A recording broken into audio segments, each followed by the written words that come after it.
একটা বিমান একটা দুর্ঘটনা মুহূর্তে মাইলস্টোন কলেজ রূপ নিল এক বিভীষিকায়। যেখানে একটু আগেও ছিল ক্লাসের কোলাহল, সেখানেই তৈরি হলো শত শত আর্তচিৎকার। বাংলাদেশ বিমান বাহিনীর F7 মডেলের বিমানটি দুপুর 1:06 উড্ডয়ন করে। 12 মিনিট পর ঠিক 1:18 মিনিটে বিমানটি বিধ্বস্ত হয়। বিমান চালাচ্ছিলেন ফ্লাইট লেফটেন্যান্ট তৌকির। এটি তার সোলো ফ্লাইট ট্রেনিং এর অংশ ছিল। এই ধাপে এসে একজন প্রশিক্ষণরত বৈমানিক প্রথমবারের মতো একা কোনো প্রশিক্ষক ছাড়াই নিজে একটি বিমান ওড়ায়। ফ্লাইটের দৈর্ঘ্য ছিল সাধারণত 20 থেকে 30 মিনিটের, কিন্তু কে জানতো মাত্র 12 মিনিটেই সবকিছু শেষ হয়ে যাবে। তাছাড়া এই ট্রেনিং এর আগে পাইলটের মনোবল, দক্ষতা, জরুরি অবস্থা সামলানোর কৌশল সহ নানান বিষয় বারবার পরীক্ষা করে দেখা হয়। সবকিছু ঠিক থাকলে তখন তাকে একাই একটি বিমান নিয়ে ওড়ার সুযোগ দেওয়া হয়। তৌকির সবকিছুর যোগ্য ছিল। তিনি বিমান নিয়ে কুর্মিটোলা পুরান এয়ারফোর্স বেস থেকে টেক অফ করেন।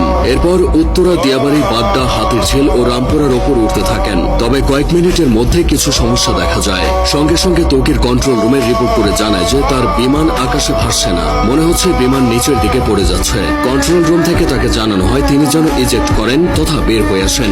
বিমান যখন নিয়ন্ত্রণের বাইরে চলে যায় তখন পাইলট নিজেকে বিমানের বাইরে বের করে আনেন প্যারাশুট সহ।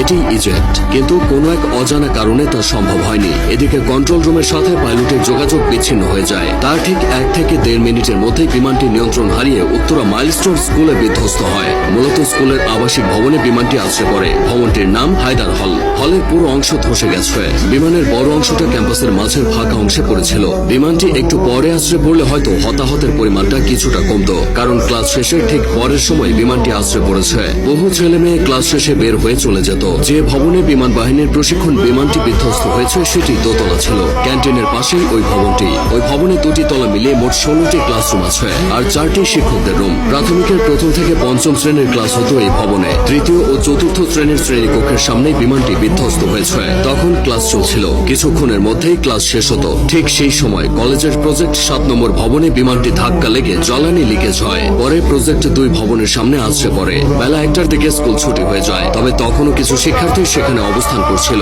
তারাই সবচেয়ে ক্ষতিগ্রস্ত হয়েছে। অনেক অভিভাবক বাইরে থেকে দাঁড়িয়ে শুধু দুর্দশা দেখেছে, কিছুই করার ছিল না। দুর্ঘটনা যা ঘটার তা ঘটে গেলেও কিছু প্রশ্ন থেকে গেছে। স্কুল কলেজ এরিয়ায় বাস ট্রাকের হর্ন আস্তে করার কথা বলা হয়। সেখানে স্কুল এরিয়ায় প্রশিক্ষণ বিমান ওড়ানো নিয়ে বেশ সমালোচনা হচ্ছে। উন্নত দেশগুলোতে বিমান বাহিনীর প্রশিক্ষণ বিমানগুলো জনমানবহীন এলাকায় এনে ওড়ানো হয়, এই যেমন ফাঁকা মাঠ, নদীর পার বা বিধ্বস্ত কোনো জায়গায়। কারণ একটাই, কোনো অনাকাঙ্ক্ষিত ঘটনা ঘটলে যেন ক্ষয়ক্ষতি এড়ানো যায়। এদিকে ঢাকার মতো জনবহুল শহরে বিমান বিধ্বস্তর এই ঘটনা ক্ষয়ক্ষতির পরিমাণ বাড়িয়ে দিয়েছে। তাছাড়া যে বিমানটি নিয়ে তৌকির বের হয়েছিল সেটি বহু বছরের পুরানো বিমান বলে অনেকে দাবি করছে। এই বিমান এতটাই ঝুঁকিপূর্ণ যে দুনিয়া জুড়ে এটি উড়ন্ত কফিন নামে পরিচিত। এই ধরনের দুর্ঘটনায় রেস্কিউ অপারেশন চালানো কঠিন। মাইলস্টোনের এই ঘটনায় ক্রিকেটার, আলেম ওলামা থেকে শুরু করে রাজনৈতিক অঙ্গন পর্যন্ত সবখানেই শোকের ছায়া নেমেছে। হতাহতের ঘটনায় মঙ্গলবার একদিনের রাষ্ট্রীয় শোক ঘোষণা করা হয়েছে। মাইলস্টোন স্কুল অ্যান্ড কলেজের ইতিহাসে এই ঘটনা দগদগে ক্ষত হয়ে থাকবে।